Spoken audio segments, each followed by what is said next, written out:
હરણી તળાવ દુર્ઘટનામાં ઝીણવટભરી તપાસ માટે એસઆઈટીની ટીમ તેમજ અધિકારીઓ ઘટના સ્થળ પર પહોંચ્યા। હરણી તળાવ દુર્ઘટનામાં 12 માસૂમો અને 2 શિક્ષકોના મોત નિપજ્યા હતા। સમગ્ર પ્રકરણની તપાસ કરી રહી છે એસઆઈટીની ટીમ। હરણી તળાવ ખાતે 2 આરોપીઓને લાવી કરાઈ પૂછપરછ। ફાયર બ્રિગેડની ટીમ પણ તળાવની ઊંચાઈ અને કઈ જગ્યા જોખમી છે તેની તપાસ કરી રહી છે।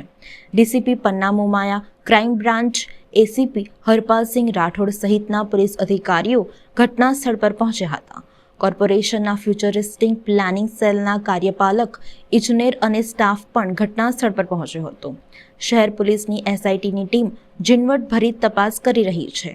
બોટ કયા કારણોસર પલટી મારી તેની પણ તપાસ થઈ રહી છે।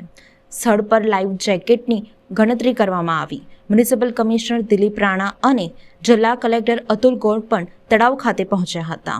મ્યુનિસિપલ કમિશનર દિલીપ રાણાએ જણાવ્યું હતું કે હરણી મોટનાથ મુકામે જે લેક ઝોનમાં દુર્ઘટના થઈ, ખૂબ જ દુઃખદ દુર્ઘટના થઈ છે। 14 લોકોના એમાં મૃત્યુ થયા। એના પરિવારોને હું સાંત્વના પહેલાં તો પાઠવું છું। કોર્પોરેશન દ્વારા જે અત્યાર સુધી જે કામગીરી થઈ છે એમાં સૌથી પ્રથમ તો એ જ દિવસે, બનાવના દિવસે જ એના કોન્ટ્રાક્ચ્યુઅલ ક્લોઝ પ્રમાણે જેટલા પણ લોકો હતા એની ઇન્ફોર્મેશન અમે પોલીસને આપી અને અમારે ત્યાંથી જે ફ્યુચરિસ્ટિક સેલના એક્ઝિક્યુટિવ એન્જિનિયર છે એમણે ફરિયાદ દાખલ કરી છે અને લગભગ 15 જણ અને જે બોટ ઓપરેટ કરતા હતા એ સાથે 18 જણાનું નામ ફરિયાદમાં અમે દાખલ કરાવ્યું છે। એટલે એ મતલબની ફરિયાદ દાખલ થઈ અને એની ધરપકડ કરવાની કામગીરી પોલીસ કરે છે।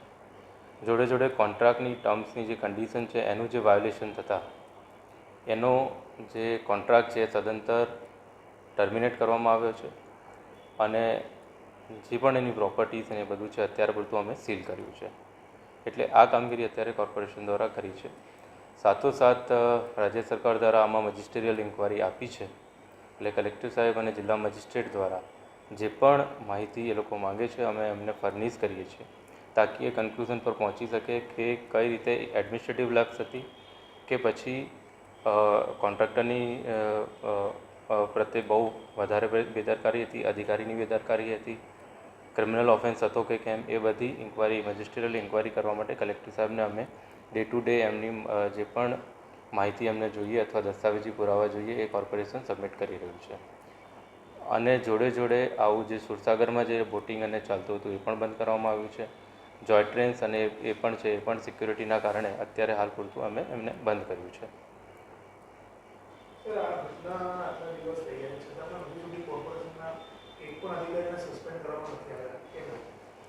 કોન્ટ્રાક્ચ્યુઅલ ક્લોઝ જે છે એમાં જે કોન્ટ્રાક્ટ જે થયો છે કોર્પોરેશનનો જે કોટિયા પ્રોજેક્ટ કંપની છે એની સાથે 2017માં થયો છે। 2019માં એનું ઇમ્પ્લિમેન્ટેશન ચાલુ થયું અને આ થયા એ કોન્ટ્રાક્ટમાં જે જવાબદારીઓ જે છે કે એનું લાઇસન્સ લાવવાની, પછી એનું ફિટનેસ સર્ટિફિકેટ અને એ બધું જ કરવાનું, સેફ્ટીના સાધનો રાખવાના, તરવૈયા રાખવાના, બોટ રાખવાની, બોયાઝ રાખવાના, એ બધી જવાબદારી એની હતી।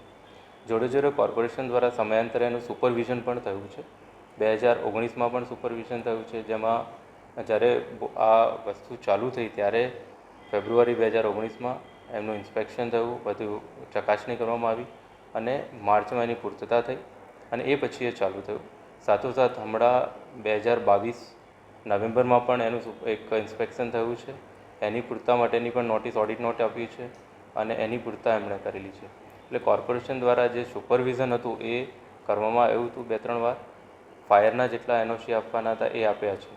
એટલે કોર્પોરેશનના જે અધિકારીની બેદરકારી કે એ છે એનું ઇન્વેસ્ટિગેશન અને ઇન્ક્વાયરીનો સબ્જેક્ટ છે જે કલેક્ટરશ્રી દ્વારા કરવામાં આવી રહ્યો છે।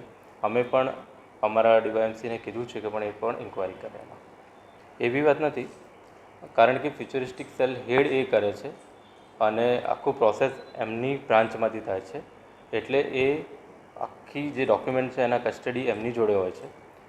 કોન્ટ્રાક્ટ થયા ભૂતકાળમાં એમાં શું શું એમેન્ડમેન્ટ આવ્યા, કઈ રીતે આખી વિષય આગળ વધ્યો, એની માટે એ કસ્ટોડિયન છે એટલે એમને ફરિયાદી બનાવ્યા છે।